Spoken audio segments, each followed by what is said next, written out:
All right, so Dr. Doom proves that he cannot be stopped. Now, this is a One World Under Doom prequel here coming out of Ryan North's Fantastic Four run with issue number 28. And what's going on here is that Reed Richards, ever since what happened in New York, he's been trying to understand more about magic.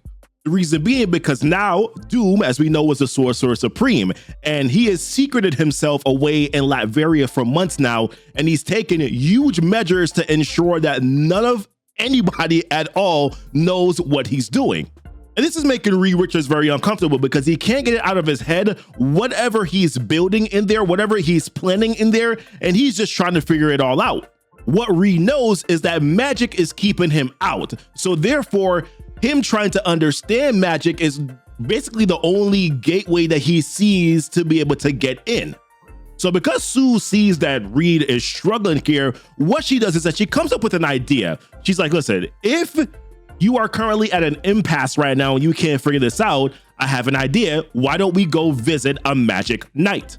Now, Reed doesn't really initially acknowledge what she's saying here because he's just still trying to figure this thing out. Like, he's going back to what he knows, the science, the mathematics, the physics of it all, because he's trying to figure out if he could just determine how magic interacts with physical properties, maybe he'll be able to figure out how to get into Latveria.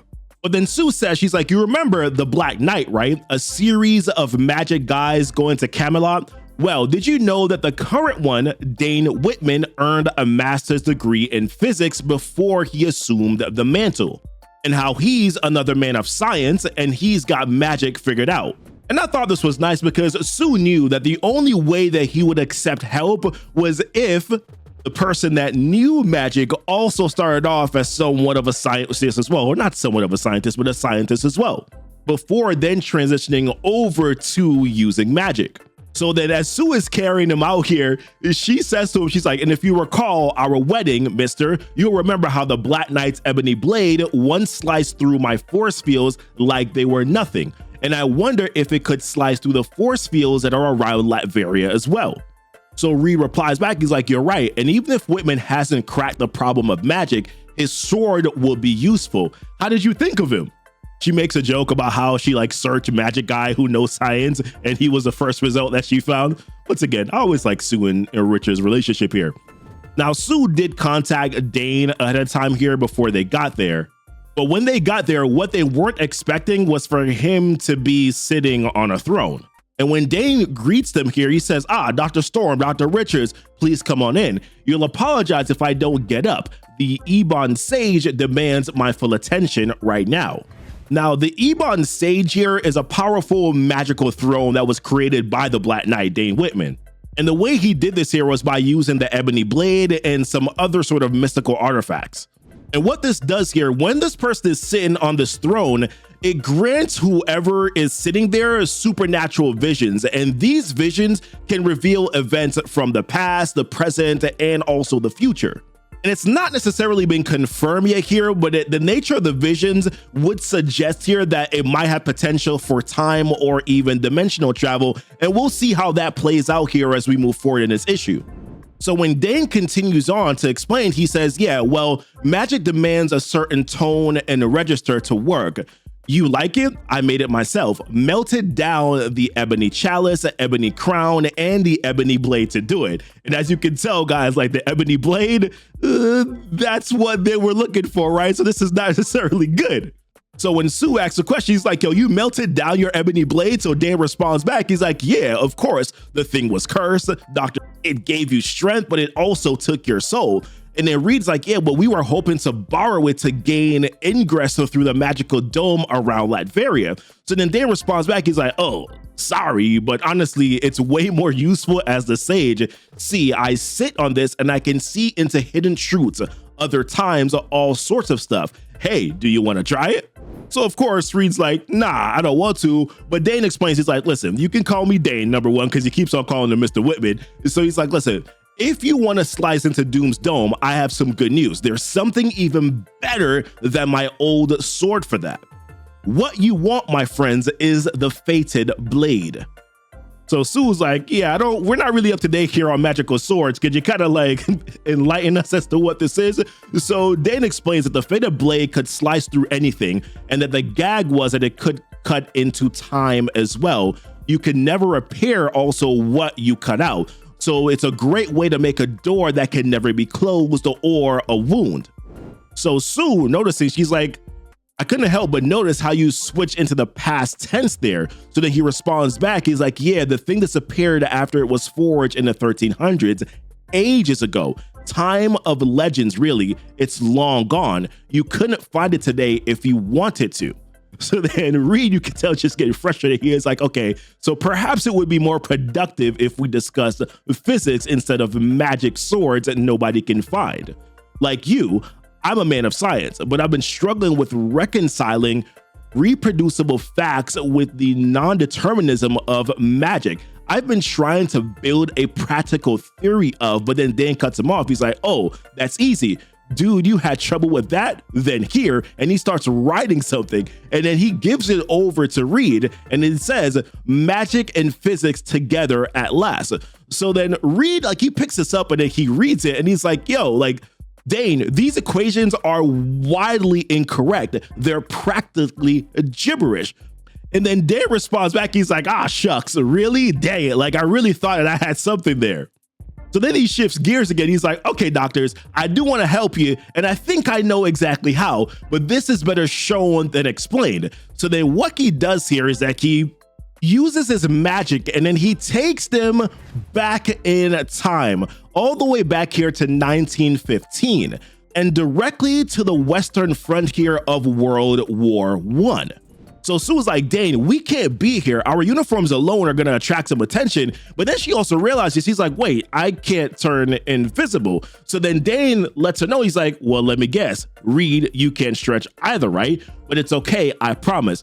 And then he points them over to a mirror. He's like, see that mirror over there in the dugout? Give it a look. And when they look, they realize that they're not in their bodies. It's because they are not currently them, that they're magically right now possessing two men and just borrowing them for a bit. And then Dane lets them know as well. He's like, I'm also here as a ghost that only you can see. Kind of fun, right? So Rita's like, yo, why are we here? Why did you bring us here? So then Dane responds, he's like, this time right here, right now was the best chance that anyone ever had to find the thing. The fated blade he's talking about here. But nobody did, and after this, it was lost forever.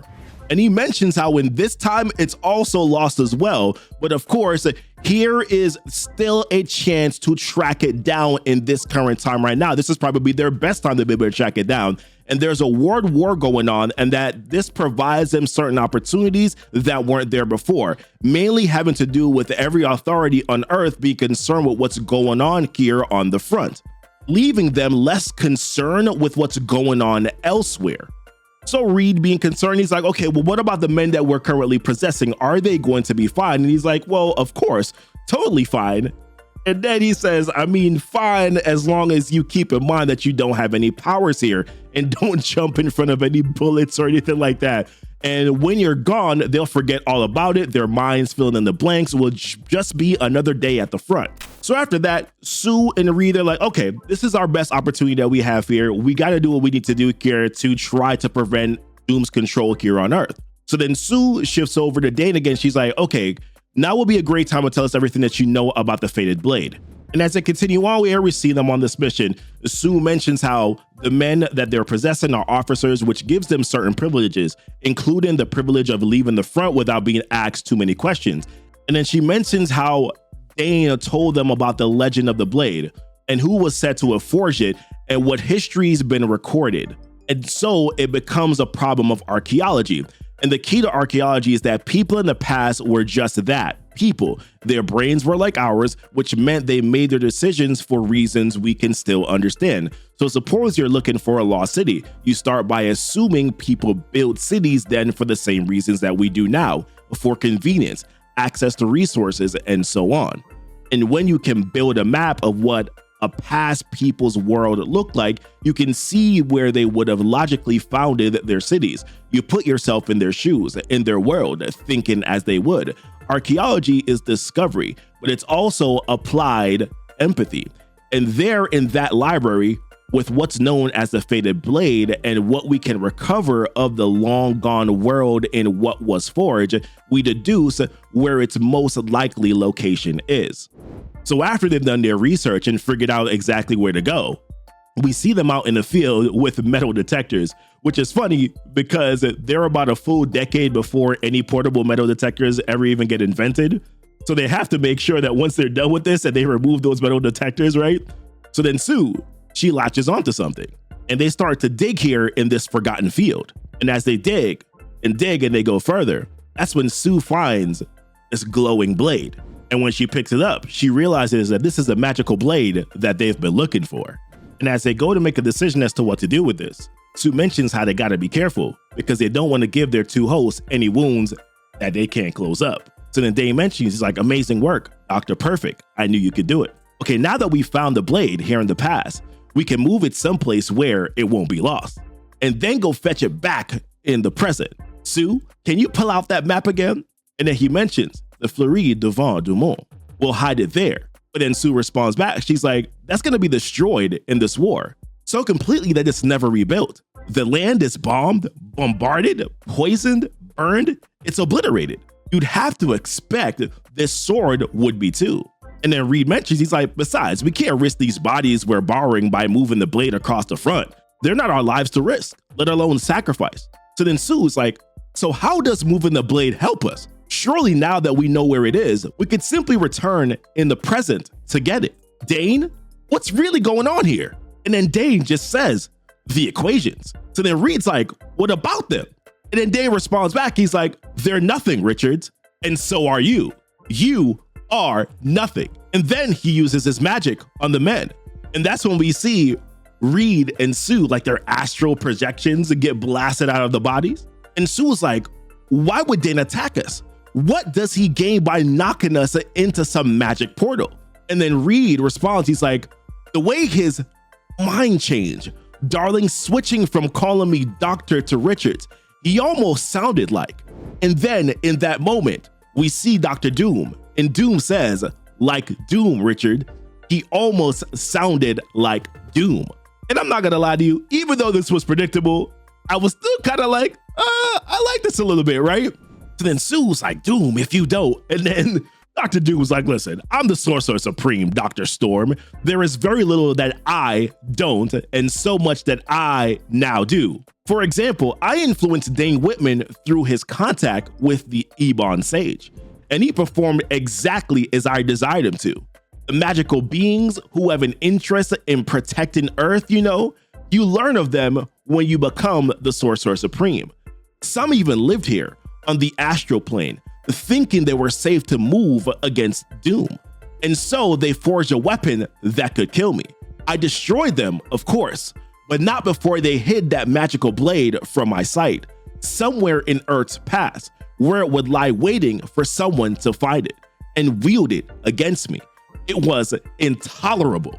And you sent us in the past looking for it, and I found it for you, is what Sue said. And then Dr. Doom was like, yeah, you have been so useful. And then being all cocky is like, and yet the truth was there before you the whole time. This fated blade forged in the 1300s, did you not consider its name for even a moment? Middle English, Susan? What was its word for fate? Come now, you should know this. And then she says, Doom. And then he says, correct, as he destroys the blade. He says, the one magical weapon that could hurt me, the Doom blade, Susan, you found it and I've destroyed it. It's amusing. I'm almost in your depth. But then Reed asks a question. He's like, but why? Why hide Latveria from the world? Why hide yourself for months? What are you planning, Victor? And then Doom responds back. He's like, planning? The time for planning was months ago, you ludicrous fool. What I have achieved is already done. What I have achieved, well, I suppose it's best put plainly. Richards, I've taken over the world. And then he says, I did want you to know that before I killed you. A final gift so that you might truly understand the depth and breadth of your loss. And then we go back to Sue, as she mentions how she pushes against the magical sphere, crushing me with all my might, but it's no good. This is the astral plane, Doom's home turf. My powers can't stop him here. And then I realized those strange moments with Dane, could they have been him fighting back against Doom's control, trying to warn us? I don't know if it's possible, and I don't know if it's true, but I know who could figure it out.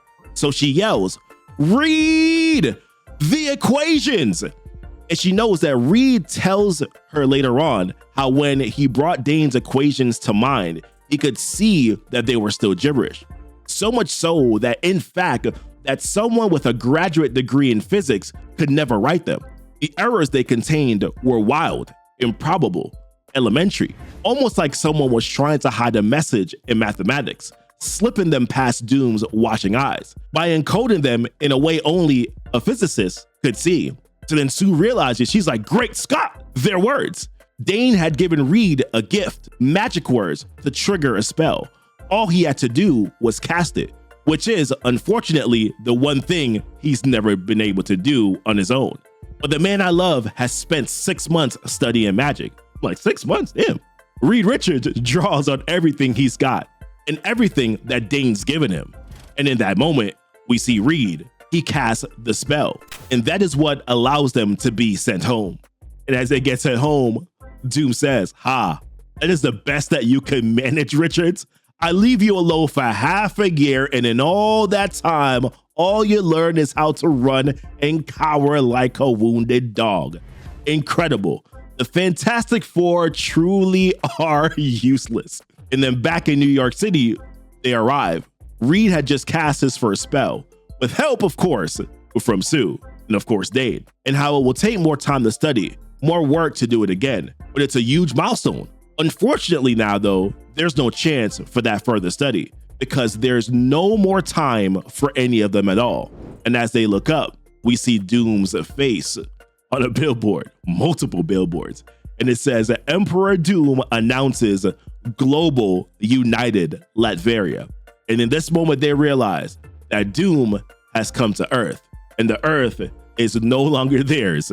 It's one world under Doom. Personally, I really love this here as a prequel to One World Under Doom. I know for a lot of the Ryan North Fantastic Four fans that you probably felt like this was a little bit of a letdown here from that perspective, based on what they've been doing with the previous issues. But as a standalone specifically here for a prequel to Doom, I love this. I definitely think at some point in time we're going to see Reed with magic come into play here later on in this One World Under Doom thing. But what did you think here in the comments? Please leave it down below. Like and subscribe to the channel here if you haven't done so already. Also, if you could do us a favor here, we do have a Patreon page and Patreon membership program here. We would love if you can support us here so that we can continue to create good content here on this channel. We appreciate you watching. And as always, thank you so much for kicking it with Keepin the Comic. Bye.